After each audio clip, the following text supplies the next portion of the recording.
এই ঠান্ডার সময় যদি কোনো ইনভিটেশন পাওয়া যায় মানে নেমন্তন্ন বাড়ি, তাহলে যেতে তো খুবই ভালো লাগে। কিন্তু একই দিনে যদি দুটো নেমন্তন্ন পড়ে তাহলে কীরকম হয় বলো তো? সে নয় খেলাম, কিন্তু কোন বাড়িতে মানে নেমন্তন্নটা রক্ষা করব সেটাই বুঝে উঠতে পারছিলাম না। আর এইদিকে দেখো কতগুলো গাছ কিনেছি, কিন্তু সেগুলো টবে যে পুঁতবো একদমই সময় পাচ্ছি না। কারণ মাটি আনা হয়নি।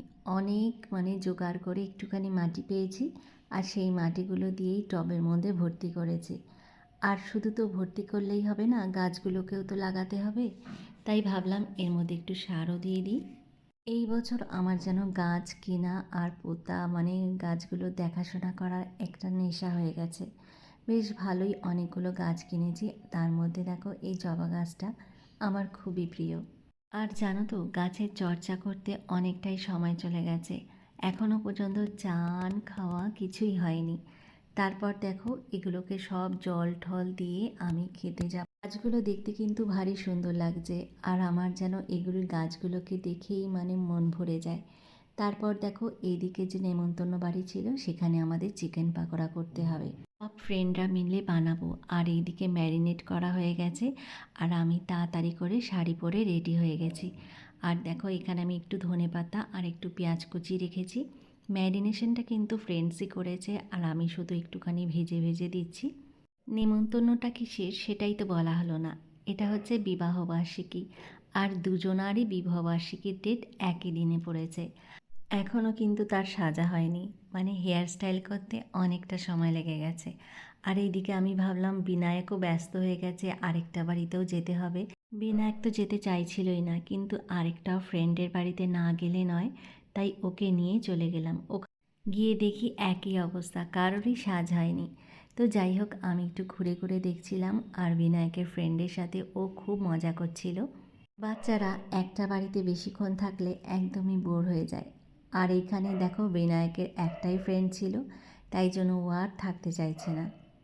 সত্যি কথা বলতে এখন একদমই শাড়ি পরা হয় না। যদি কোনো অনুষ্ঠান থাকে তাহলেই একটা দুটো শাড়ি পরি, আর শাড়িগুলো যেন পরেই থাকে। তাই জন্য ভাবলাম আজকে একটা নতুন শাড়ি পরেই যাই।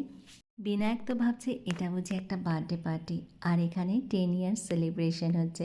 তাই আমাকে বলছিল মা এখানে দেখো 10 ইয়ার্স লেখা আছে। তো ও তো বুঝতেই পারছিল না যে এটা ম্যারেজ অ্যানিভার্সারি। ওখান থেকে এসে আবার আরেকটা নেমন্তন্ন বাড়ি যেতে হবে, তাই জন্য তাড়াতাড়ি চলে গেছি। আর এটা কিন্তু আমার একদম বাড়ির পাশেই ছিল। আর এখানে সব ফ্রেন্ডসদের পেয়ে ও তো খুবই খুশি হয়ে গেছে। গিয়ে দেখি অনেকটাই ভাজা হয়ে গেছে, তাই ভাবলাম আমি একটু হেল্প করে দিই লাস্টে। তারপর আমি গিয়ে একটুখানি ভেজে দিলাম। পাকোড়াটা কিন্তু খুবই ভালো হয়েছিল। সন্ধ্যের সময় যদি এরকম একটা স্ন্যাক্স থাকে বাচ্চারা তো মানে পেট ভরে খেয়ে নিয়েছিল। পাকোড়া খেয়ে ওদের পেটে একদমই জায়গা ছিল না, কিন্তু রাত হয়ে গেছিলো, বাড়িতেও যেতে হবে। তাই ভাবলাম ওদেরকে তাড়াতাড়ি করে বসিয়ে দিই। আমার ভাজাটা কিন্তু কমপ্লিট হয়ে গেছে, দেখো কত সুন্দর হয়েছে না। আর এইদিকে বাচ্চারাও খেতে বসে পড়েছে। আর আজকে কিন্তু একদম সিম্পল মেনু ছিল, মানে ছিল ভাত, আর হচ্ছে ভেজ ডাল, ঝুরি ঝুরি আলু ভাজা, ফুলকপির তরকারি, পনির, মাংস, চাটনি, মানে অনেক কিছুই ছিল, কিন্তু খাবারগুলো খুবই ভালো ছিল, আর টেস্টটাও খুবই ভালো লাগছিল আমার কাছে। আর শীতের মধ্যে যদি আইসক্রিম খাওয়া হয় বাবারে, বাচ্চারা এই ঠান্ডার মধ্যেও আইসক্রিম খাবে। এই আইসক্রিমের কথা শুনেছে সবাই গিয়ে একদম হামলে পড়েছে। আর দেখো কটা করে আইসক্রিম নিচ্ছে, মানে সবাই একটা দুটো যা পাচ্ছে নিয়ে যাচ্ছে। এবার ভাবলাম আমরা খেতে বসে পড়ি, তাই জন্য আমরাও বসে পড়েছিলাম খেতে। আর সবাই আমরা একসাথে খাবার নিয়ে বসে পড়েছি যাতে করে নিতে অসুবিধা না হয়। আর এই দিকে দেখো আমি যে পার্সেলটা এনেছিলাম আগের দিনে, আর সেই পার্সেলটা বাড়িতে এনে গরম করে খাচ্ছিলাম। আর সত্যি বলছি এত টেস্ট লাগছিল, পাবদা মাছ, মাটন, আর এখানে মানে মাটনটা আলাদা, আর সাথে ছিল ভেজ বিরিয়ানি। তো তোমাদের আমার ভিডিওগুলো কীরকম লাগে অবশ্যই কমেন্ট করে জানিও। আজকের মতো এখানেই রাখছি, সবাই ভালো থাকবে।